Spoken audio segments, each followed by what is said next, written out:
Okay, so if I'm going to make a construction of a median, if I'm going to construct all three medians to come up with my centroid, then I'm going to start by finding the midpoint, because a median is a line that connects a vertex to the midpoint of the opposite side.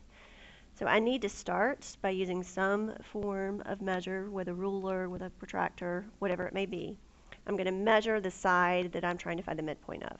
This one appears to be at the 5 mark, and I want to do the halfway point, which would be at about 2.5. So I'm going to go ahead and put a dot right there.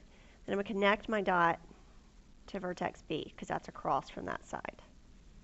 I'm going to put my markings to make sure I know that those two pieces are congruent.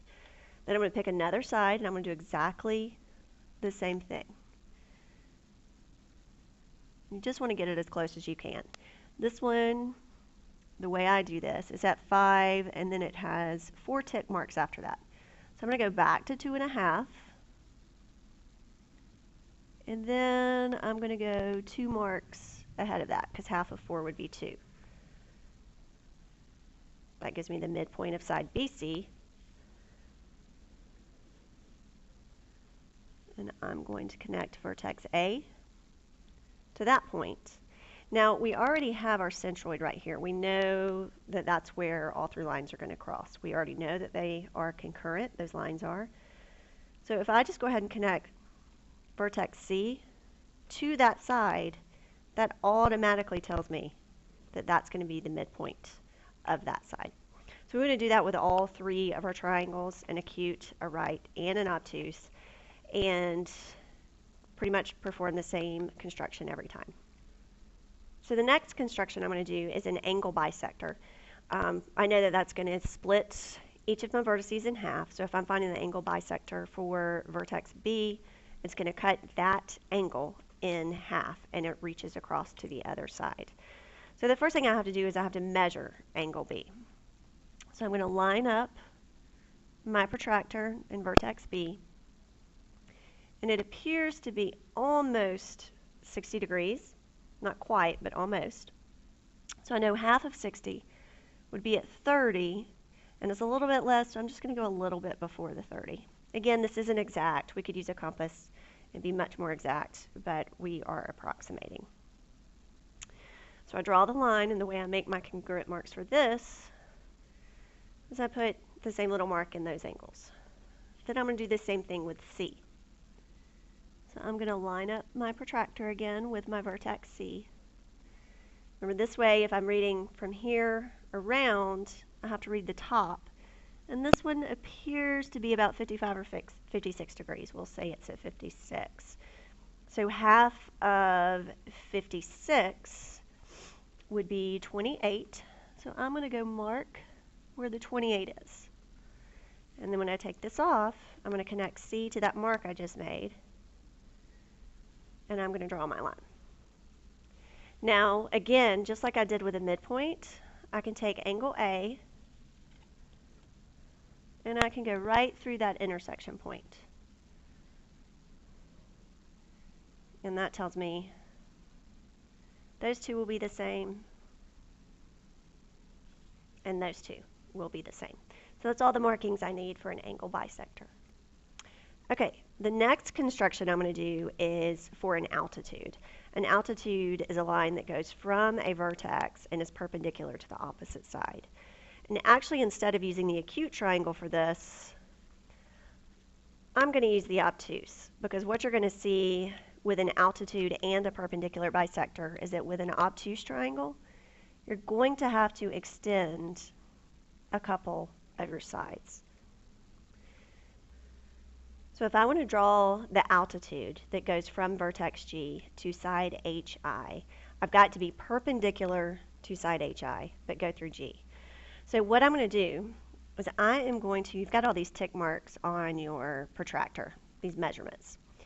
And if I line up one of those marks with this side, okay, sometimes it's easiest to use one of the bigger lines. So I'm going to line up the 3 so that it goes over that line. And I'm going to move my protractor until that it's nice and straight over it, and I'm going to draw a line down and put a right angle. I can always double check by measuring the angle, and when I measure that, it looks to be 90 degrees. But I want my line to actually extend because I know from my Inspire project, this line, that all three of the concurrent lines are going to meet pretty far outside the obtuse triangle.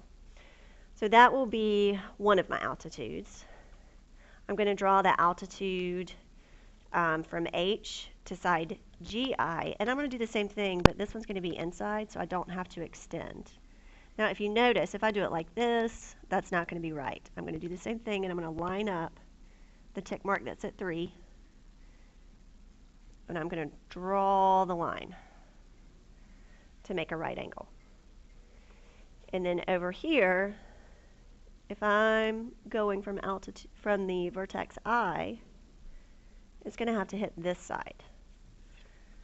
So it is going to be perpendicular to this side. Now, obviously, in my construction, in the way I made this worksheet, I didn't make the obtuse triangle so that it would be on the paper. Most of the ones you're going to encounter are going to be on the paper. So when you draw an altitude, you sometimes have to extend the sides. You won't ever have to for an acute triangle.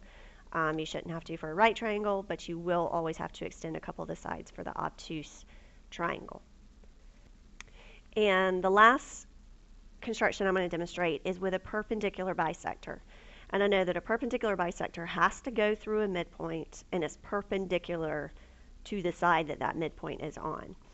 So I'm going to go with the acute triangle, and I'm going to measure side BC and figure out exactly where my midpoint is. I'm going to go through the same procedure I did last time. And this time, I'm going to line up my little mark again to make sure I make a right angle. Remember, these do not necessarily go through the vertices, so it's okay that it doesn't go to point A. So there's the one, the perpendicular bisector for BC. I'm going to go do the perpendicular bisector for AC. That's where my midpoint is.